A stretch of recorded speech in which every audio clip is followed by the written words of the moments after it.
Big E. Big D. We're going to do another nutrition segment today. So I was asking you this week to think about something good to talk about. Did you find something? Well, yeah. I mean, there's so many different aspects of nutrition to talk about, and we're going to kind of do this in piecemeal. Yeah. So what I thought that I would kind of just talk about today is just how to put together a basic, good muscle building diet, like the way I might put it together for a client. And speaking somewhat in generalities, because obviously every person who's watching this has a different type of physique, different body weight, different body fat percentage. So what I want to talk about is just basically a general plan for muscle building that is not necessarily a bulking plan where you're looking to try to put on tons of body weight, nor a fat loss plan. Just something where you want to kind of stay where you're at with your body fat. You don't want to add a bunch of body fat. You don't necessarily need to lose a bunch of body fat, but you just want to put on muscle. So that's the way I wanted to structure today's talk about nutrition. So let's talk really, really quickly about just macronutrient numbers. For most people who are looking to add muscle, who are serious trainees, not even necessarily competitors, but people who are really serious about training in the gym, they train hard, they're in there 4 to 6 days a week, and they really want to grow. If that's you, I generally would recommend protein at a level of about 1.5 grams per pound of body weight. So if you weigh 200 pounds, we're talking around 300 grams per day. When it comes to carbohydrates, this is going to vary a lot more from person to person because I find that people are very different in their ability to metabolize carbs. Some people gain a lot of body fat off of what is relatively a small amount of carbs versus some people who can eat a ton of carbs and not gain any fat. So just going somewhere in the middle, I would say if you're looking to build muscle, but you want to watch your body fat, you don't want to gain too much body fat, you'd want to be somewhere around 2 grams per pound of body weight. So if you weigh 200 pounds, we're talking around 400 grams per day. Fats, I kind of don't worry about the fats too much because the fats are going to come into play basically with the protein foods that you eat. So if you're eating chicken, some people eat salmon for fish. If you're eating some egg yolks along with your egg whites, if you're eating some red meat or buffalo, there's going to be fats in these foods, and generally that's going to give you the fats that you need if you have a well-balanced protein plan. Although there are times where I like to insert some added fats, I'll call them, from EFAs or essential fatty acids, things like, for example, like almonds and walnuts and avocado and olive oil and fish oil, those things, because they're not only good to have as macronutrients, but they're also functional fats. They keep you healthy, they keep your metabolism up, they do so many wonderful things for the body to keep you healthy and also to gain muscle and to lose fat. So you want to include some of those healthy fats as well. Now, how do I structure the diet? For most people, I like 6 meals per day. I understand that not everybody can get in 6 meals per day. That's ideal. I'd say try at least 5, but 6. I like to structure things on 6 meals. Every meal doesn't have to be a full meal.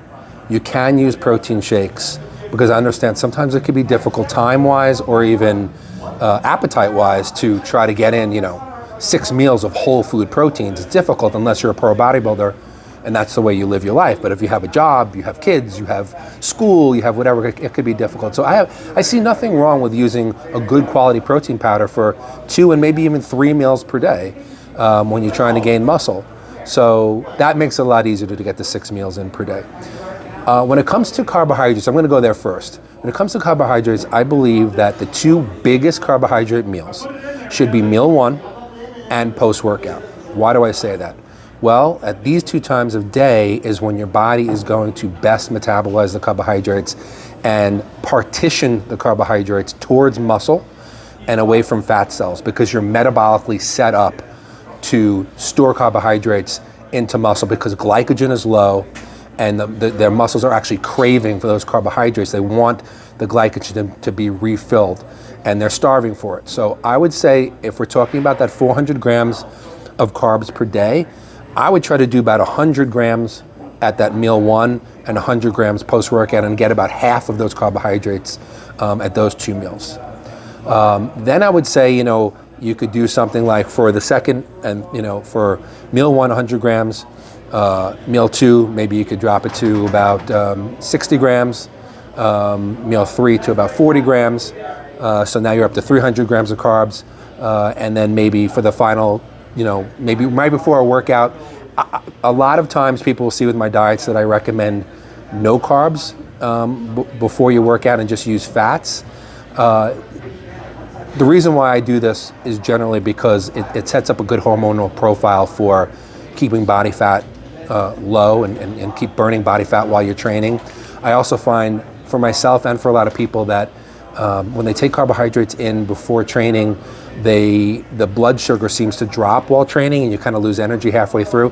That's not for everybody. So again, if you're looking to gain muscle, there's no reason why you can't take in some carbohydrates before training as well. But I would combine it with a healthy fat because that'll stabilize the blood sugar a little bit more.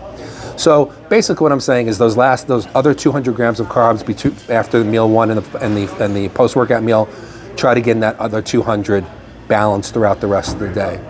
Protein, I think, should pretty much be kept equal from meal to meal. Obviously, there'll be a slight amount of variation, but I would stay, if you're getting in 300 grams per day, that's 50 grams per meal. If you're eating 6 meals, just go 50 throughout the day, 50 with each meal.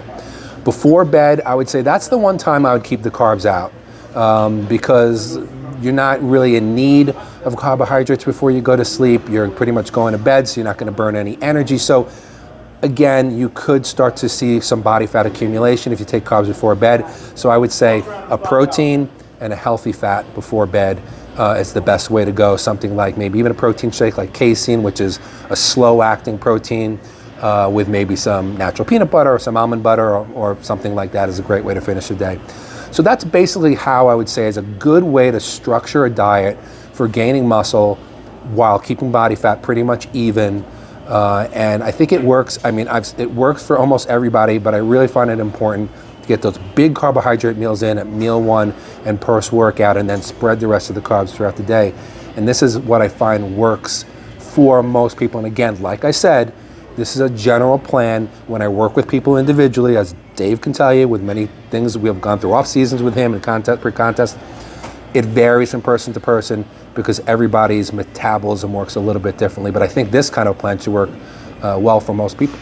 So it would be a good, we don't like to use that word, but it would be a good off-season plan, sort of. Yeah, because I don't believe, I'm not somebody that, I think the old school bulking, somebody who competes at 220 and they try to get up to 280 in the off season, I think is foolish for a couple of reasons. Because number one, most people these days want to look like a bodybuilder year round. They don't want to look like a wrestler, in the off season, or a fat guy.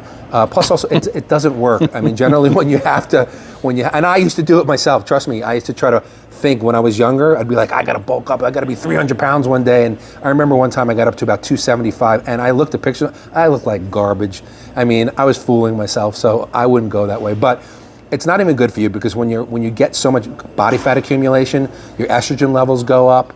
And then you're starting to get into a poor hormonal profile for gaining muscle. And then I find that when you have to diet, if you do diet to get back down to whether it be contest shape, photo shoot shape, or summer shape, you end up losing more muscle than you even gain because you have to work so hard to get all that crap off. So yes, I think this is a good off-season or muscle gaining type of plan when you're not. Now, if you're somebody who's, and we'll do this another day, but just real quick, if you're a really skinny kid, you're 16 years old, you need to gain weight for football or sport, that's different. This is for people who are in the gym and who just want to gain muscle. It's for the average, Yeah, this is for the person who's in the gym, who trains hard, who wants to build muscle, doesn't want to see the body fat going up, but it will feed them properly to get to that next level of muscle growth. Yeah, we'll go through all the scenarios over time. So, focusing on fat loss, focusing on, weight gain, all that stuff. But we want to try to do it like one piece at a time, not to overwhelm you guys. Yeah, and I thought this would be a good way to start because I think most people,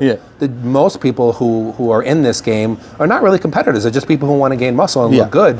So this is a good way to start. But if you guys also, when you see this video, in the comments, if you want to see a certain, if you have certain questions or things you'd like to see us broach on the show nutrition-wise, just let us know because we read the comments. We do. So certainly we'll get to everybody. But Anyway, guys, listen, I hope you guys enjoyed this. Please like and subscribe. And we share. Love having you on, Yes. love having you on the channel, and keep watching. All right.